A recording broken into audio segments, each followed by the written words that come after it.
दिंडोरी तालुक्यातील चौसाळे गावात जुन्या भांडणाच्या कुरापती आणि सोडवासोडवीत झालेल्या भांडणात 18 वर्षीय तरुणाचा खून झालेला असून आणखीन एक युवक गंभीर जखमी झालेला आहे आणि ही घटना 22 ऑक्टोबर रोजी रात्री 10:30 ते 11 वाजण्याच्या दरम्यान पारा या परिसरात घडलेली आहे। मृत तरुणाचे नाव राहुल किशोर काळे, वय वर्ष 18, राहणार एकलहरे असून विजय पवार हा 17 वर्षीय युवक गंभीर जखमी झालेला आहे। त्या रात्री चौसाळे गावात तमाशाचा कार्यक्रम सुरू होता।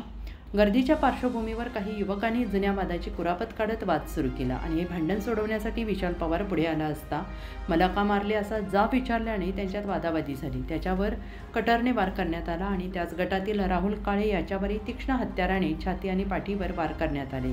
त्यात प्रचंड रक्तस्राव झाल्याने आणि वेळेवर उपचार न मिळाल्याने राहुलचा मृत्यू झाला।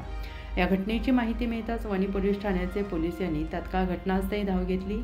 पोलिसांनी मृत राहुल आणि जखमींना रुग्णालयात हलवले, मात्र डॉक्टरांनी राहुलला मृत घोषित केले। या घटनेनंतर पोलिसांनी तातडीनं कारवाई करत 6 संशयितांना ताब्यात घेतले।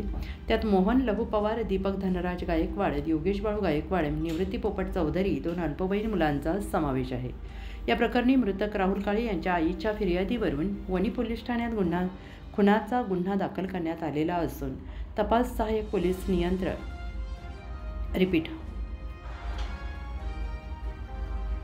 या प्रकरणी मृतक राहुल काळे यांच्या आईच्या फिर्यादीवरून वणी पोलीस ठाण्यात खुनाचा गुन्हा दाखल करण्यात आलेला असून तपास सहाय्यक पोलीस निरीक्षक गायत्री जाधव यांच्या मार्गदर्शनाखाली पोलीस उपनिरीक्षक गणेश कुटे करत आहेत। या घटनेमुळे चौसाळे परिसरात वातावरण घबराटीचं पसरलेलं आहे। उत्तर महाराष्ट्र न्यूज नेटवर्कसाठी सागर मोर, वणी।